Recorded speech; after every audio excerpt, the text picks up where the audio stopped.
kriminal atau apapun ya yang membutuhkan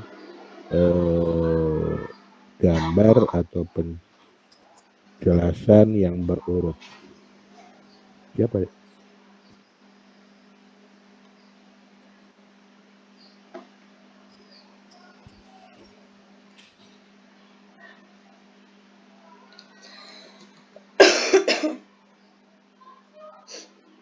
Ini saya lanjut.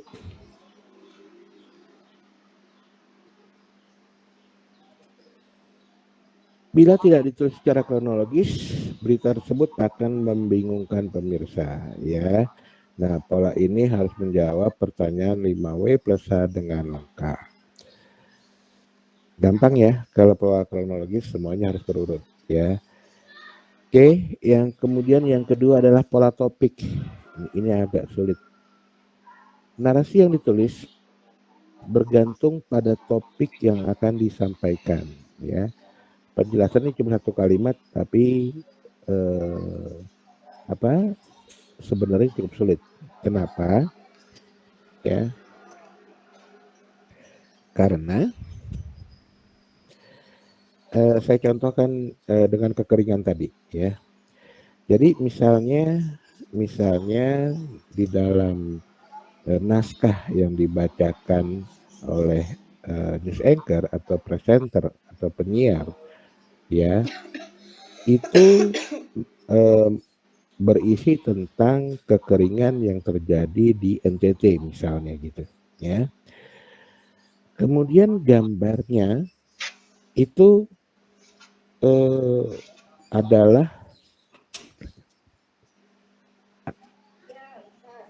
adalah rumah kaca gitu loh, ya. Adalah efek rumah kaca.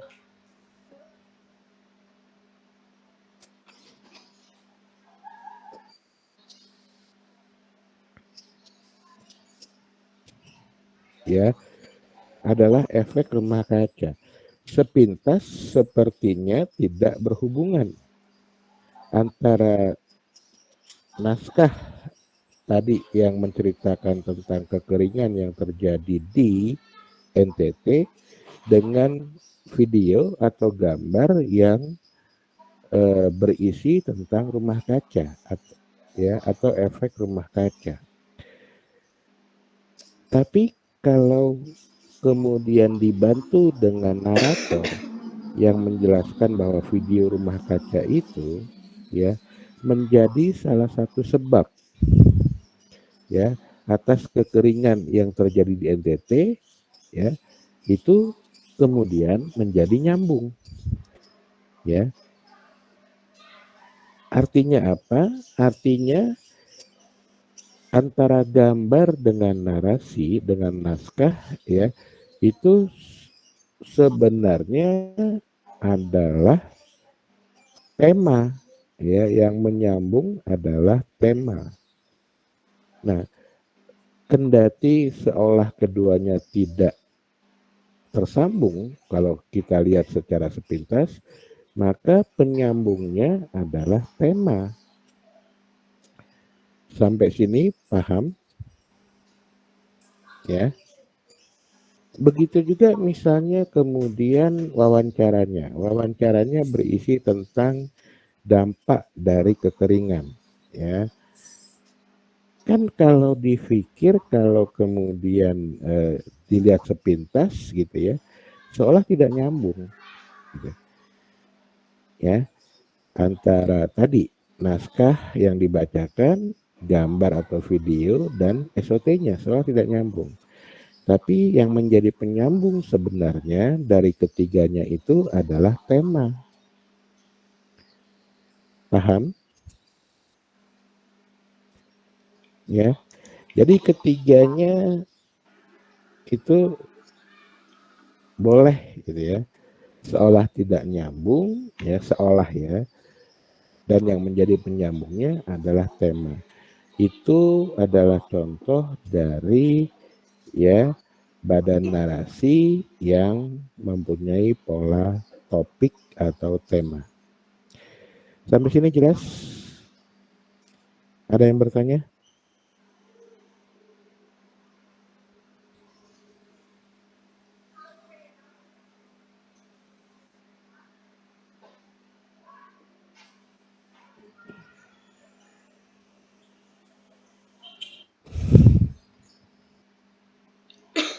Fitriah mana? Saya, Pak. Jelas nggak? Kamu kenapa nggak on cam? Ini, Pak. Dari tadi loading gitu. Kameranya tadi kan saya sempat keluar kan, Pak. Itu karena Oh, jaringan. oke oke. Oke, benar nggak ada yang bertanya jelas semuanya? Aduh. Sri Latifah jelas?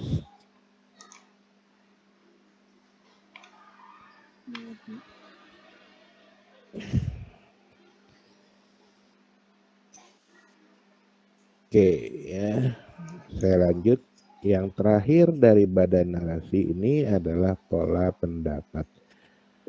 Ya, pola pendapat yaitu apa namanya? Dalam narasi itu ada pro dan kontra. Ya, artinya misalnya saja badan narasi itu atau main body itu berupa SOT, berupa wawancara, maka wawancaranya itu bisa jadi mengandung pro dan kontra, gitu ya.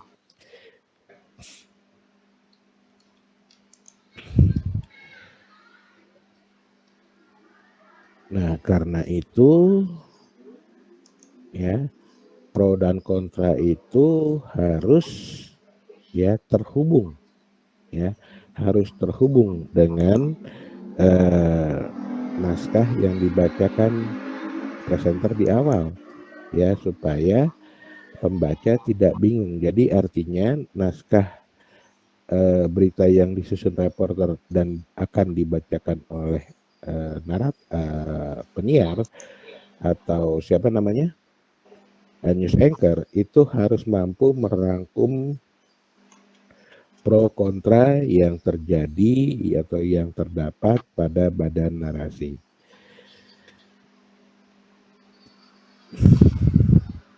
Ya, dan naskah itu tidak boleh memihak.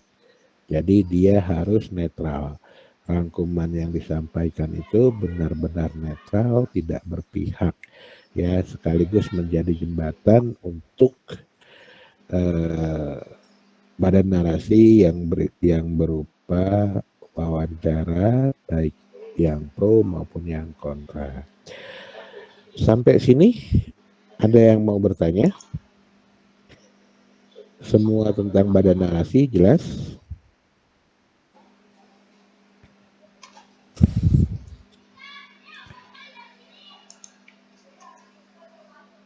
Jelas? Yang terakhir adalah penutup, ya. Penutup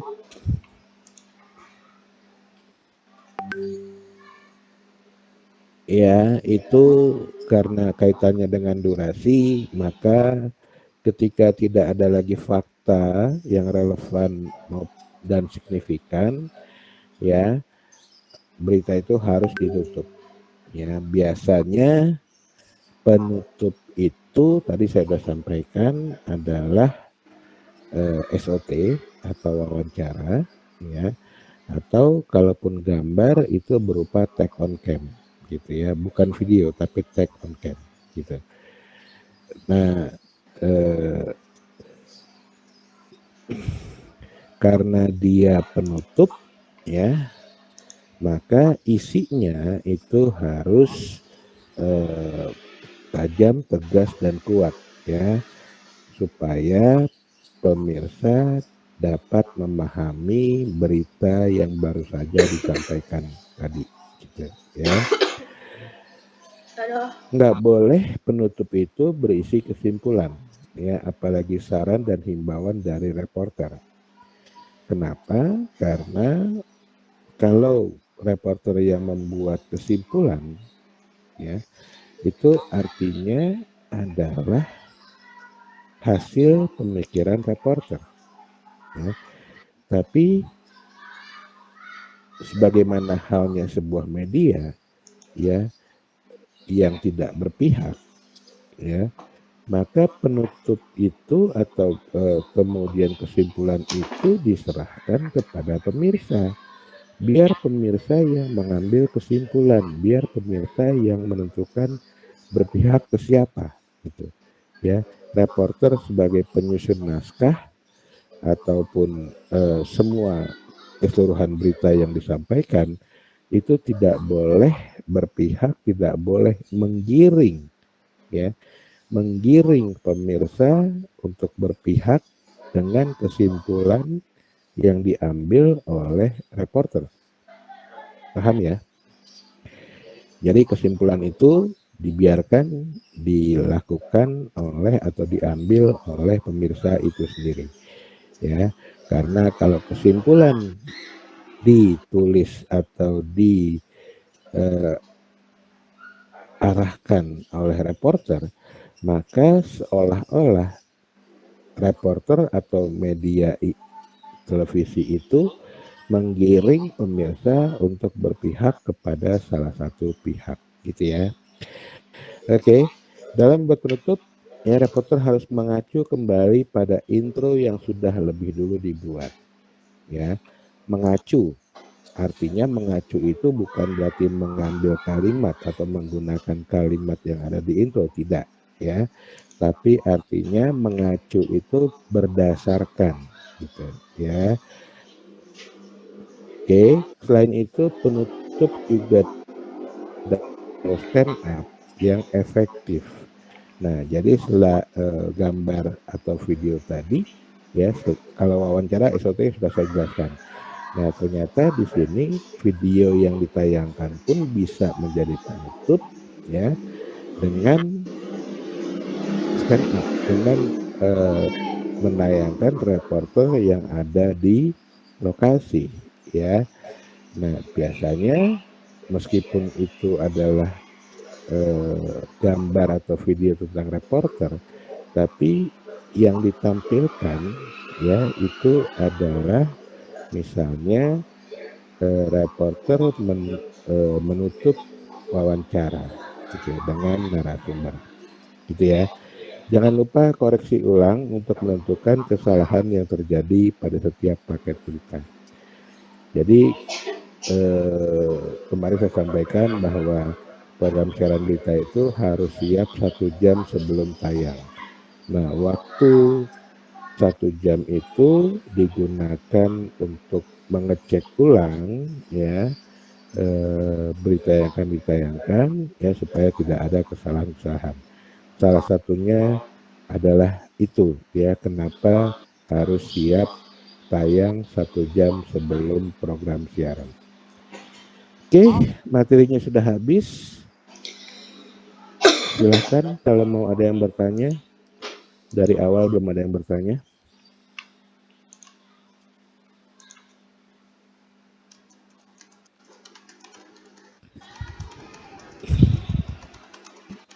Ayo, sudah paham semuanya? Materinya sudah selesai. Saya sudah menjelaskan. Kalau ada yang belum jelas atau nggak paham, silakan. Bapak, saya izin bertanya, Pak. Ayo, silakan Dita. Itu kan tadi ada ya Pak, jadi katanya Pak ada gambar tapi tidak ditulis narasinya. Nah, itu tuh contohnya seperti apa ya Pak? Soalnya yang biasa kan kadang sering saya nonton berita itu walaupun ada gambarnya, terus nggak ada kayak news anchor yang ngebacain tuh pasti kayak ada penjelasan gitunya Pak. Jadi kayak ada kotak, semacam kotak ada atau enggak kayak cuma semacam deskripsi singkatnya gitu. Jadi kayak belum pernah kebayang gitu gambar tapi nggak ada narasinya gitu. Ya, yang dimaksud ini adalah video biasanya, ya, video itu tayang, ya, tapi tidak ada narator atau tidak ada orang yang menjelaskan, ya, dengan kalimat, ya. Itu sering kok ada, ya.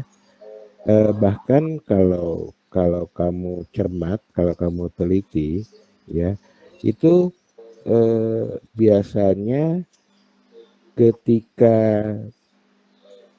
peralihan antara presenter atau news anchor membaca lead in ya dengan VO, voice over ya, itu ada sekian detik video tanpa penjelasan. Kalau kalian cermat ya, setiap peralihan antara pembacaan oleh news anchor sebelum masuk ke VO, kalau VO itu voice over, artinya gambar atau video yang dijelaskan oleh narator, kan gitu ya. Nah itu ada sekian detik gambar tayang, tapi tidak ada narasinya. Satu, ya. Yang kedua, sering juga gambar itu ditayangkan ya tanpa penjelasan sama sekali, gitu. Kenapa? Karena penjelasan tentang video yang ditayangkan tersebut ya sudah terangkum dalam lead in di awal yang dibacakan oleh presenter atau penyiar, gitu ya. Barangkali kamunya belum cermat, Dita, ya, tapi selalu ada kok. Ya, coba kamu tonton lagi program siaran berita kapanpun dimanapun gitu ya. Tapi cermat, perhatikan, pasti ada ya video yang tanpa narator, tanpa narasi. Gitu kira-kira Dita. Jelas ya? Iya jelas Pak. Ternyata yang kalau misalnya tadi yang kalau video itu ada penjelasan terus ada peralihan itu saya pernah tuh Pak yang pas satu misal kayak ada banjir itu biasanya ada video terus ada suara derasnya banjir. Nah itu yang pertama yang paling pertama saya udah paham. Terus yang kedua itu yang ada jadi si penyiarnya itu udah ngomongin kayak di lead awalnya itu udah ada tapi ada videonya tuh nggak ada sama sekali VO-nya. Nah itu ketika wawancara dengan narasumber tuh biasanya kayak gitu tuh Pak. Dia nggak ada. Jadi emang benar-benar videonya aja yang ditampilin kayak gitu. Paham Pak?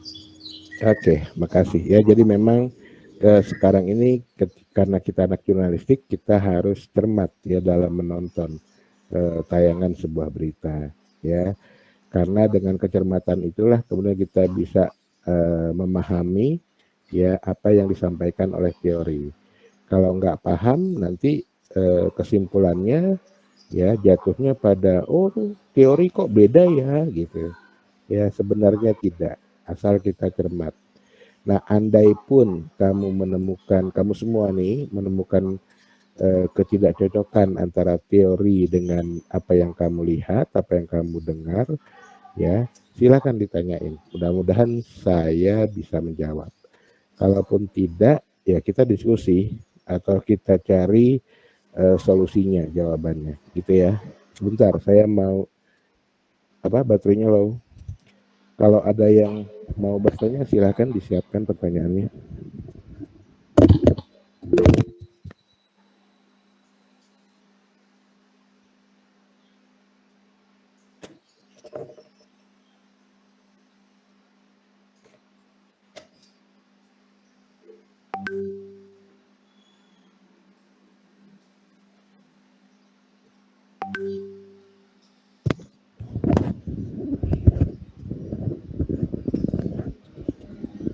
Oke, lanjut.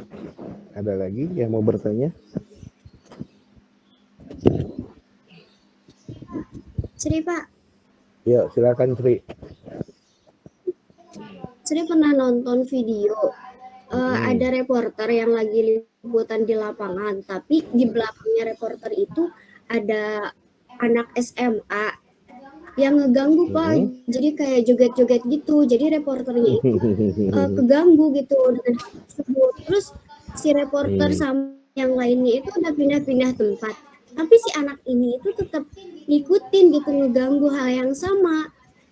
Nah, kalau misalkan di antara kita di masa depan gitu ada yang kerja di media, kemudian mengalami hal yang serupa, bagaimana sih cara mensiasati hal tersebut, Pak?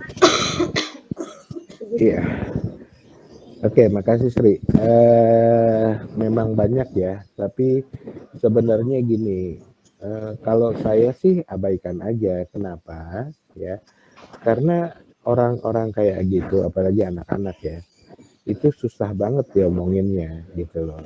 Nah, ya tapi yang ngomongin harusnya jangan reporter, tapi kru lain ya yang tidak kesut, tidak kena shoot gitu, sehingga tidak terlihat gitu ya bahwa dia misalnya meminta mereka untuk keluar dari lokasi atau tangkapan kamera, tangkapan lensa gitu ya. Nah, kalau saya sih abaikan setelah misalnya yang pertama tentu meminta kru untuk menghalau mereka gitu. Kenapa? Karena nggak tahu ya, karena kita di Indonesia kali ya, memang banyak ya, atau mungkin juga di dunia sebenarnya, cuma tidak senorak kita gitu. Orang-orang yang ingin tampil, gitu. Orang-orang yang ingin ditonton oleh orang lain gitu ya. Jadi ya mungkin karena kita di Indonesia sehingga noraknya kebangetan gitu kayak tadi gitu ya. Tapi kalau ya tadi caranya ya tadi ya minta kru yang tidak bertugas, bukan kameramen ya, juga bukan yang lain yang sedang bertugas, untuk menghalau mereka, untuk menggeser mereka dari tangkapan kamera. Nah kalau itu tidak mempan ya sudah abaikan gitu. Karena orang-orang kayak gitu agak susah. Kalau kitanya yang berpindah-pindah kan jadi lucu gitu loh, ya. Jadi lucu di mata pemirsa gitu. Atau sekalian sudahi saja gitu. Kalau dia tidak bisa dihalau, dia masih ngikutin kamera, sudahi saja pengambilan gambar di situ gitu. Ya, pindah ke tempat lain. Tadi karena prinsipnya apalagi anak-anak itu susah dibilanginnya. Gitu ya Sri. Daripada repot kamunya. Terima kasih. Yuk, ada lagi yang lain?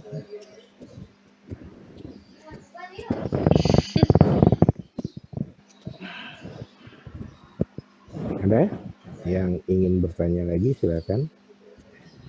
Mita, mana Mita? Iya Kak. Ada pertanyaan nggak? Enggak ada Kak. Oke, yang lain masih ada? Yang mau bertanya? Saya ingin bertanya lagi Kak. Yuk, silakan. Kan saya pernah nonton kayaknya kalau nggak salah itu di Metro TV apa ya.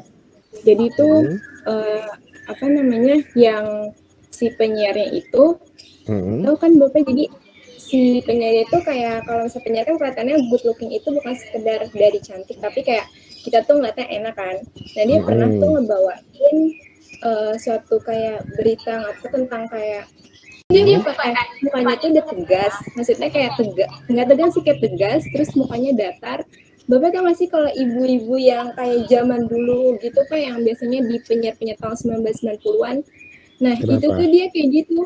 Jadi kayak penyampaiannya itu kayak gak ada nada tingginya, nada rendahnya gitu Pak. Padahal tuh beritanya tuh kayak berita happy. Saya pernah nonton entah itu di Metro apa di mana gitu.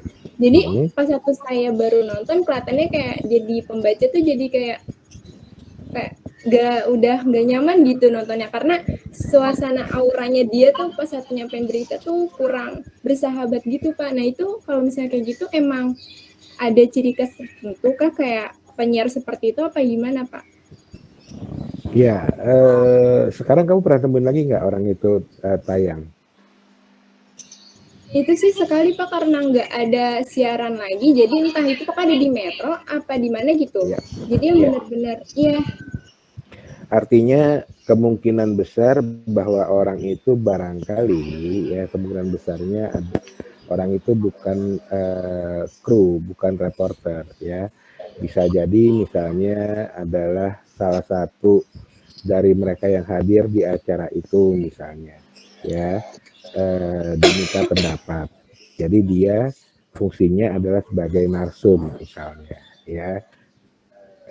Karena saya nggak nonton nih, jadi saya cuma menebak-nebak aja. Karena kalau kru ya itu kan tentunya sudah tahu ya tata cara ya, seperti yang dari awal saya sampaikan, bagaimana seharusnya seorang reporter televisi, apalagi kalau dia stand up, kalau dia tayang di layar gitu ya, bahwa mimik, intonasi, gerak-gerik gitu itu sangat mendukung ya.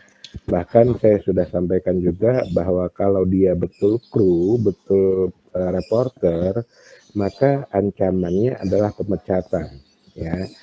Nah, suara yang datar ya itu memang sangat tidak nyaman, artinya tidak menarik dan membosankan gitu ya. Dan karena itu maka tadi ancaman kalau memang dia orang media tersebut adalah pemecatan gitu ya. Nah, kalau misalnya memang benar dan memang benar dia itu kru ya atau reporter, maka kita hari ini nggak melihat dia lagi gitu. Bisa jadi dia sudah dipecat atau bisa jadi dia seperti yang saya cerita kemarin ya, dia tidak boleh lagi tampil on the screen gitu ya kalau dia betul kru atau reporter. Tapi kemungkinan terbesar dia adalah orang yang diminta pendapatnya atau narsum gitu ya. Cuma kan tadi ya terkait dengan pertanyaannya Sri, banyak orang kita yang karena ingin tampil kemudian melakukan hal yang tidak diminta atau melakukan hal yang tidak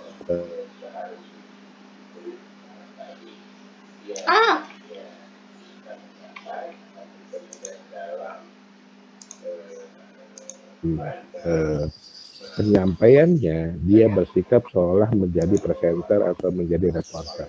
Bisa saja gitu ya. Dan bisa jadi itu lolos edit karena yang disampaikan itu penting misalnya. Jadi tidak mungkin dibuang gitu ya. Jadi banyak hal, tapi yang pasti adalah kalau dia kru maka dia ancamannya minimal gitu ya.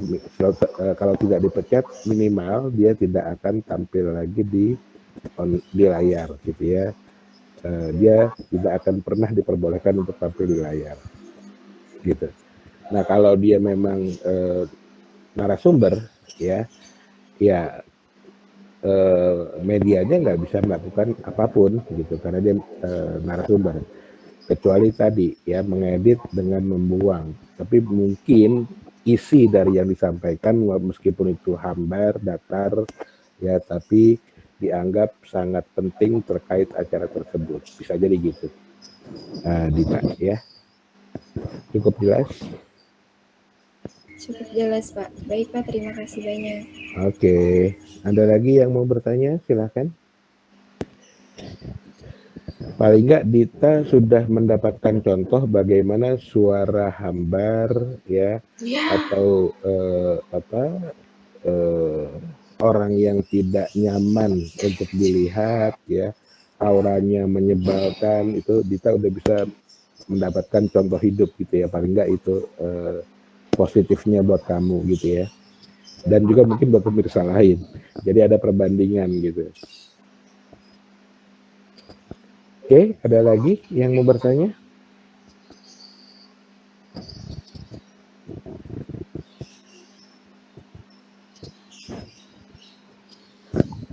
Silakan.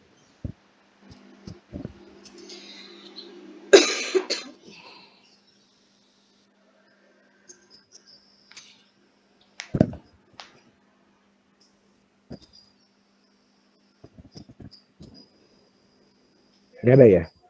Kalau nggak ada, kita cukupkan pertemuan kita hari ini.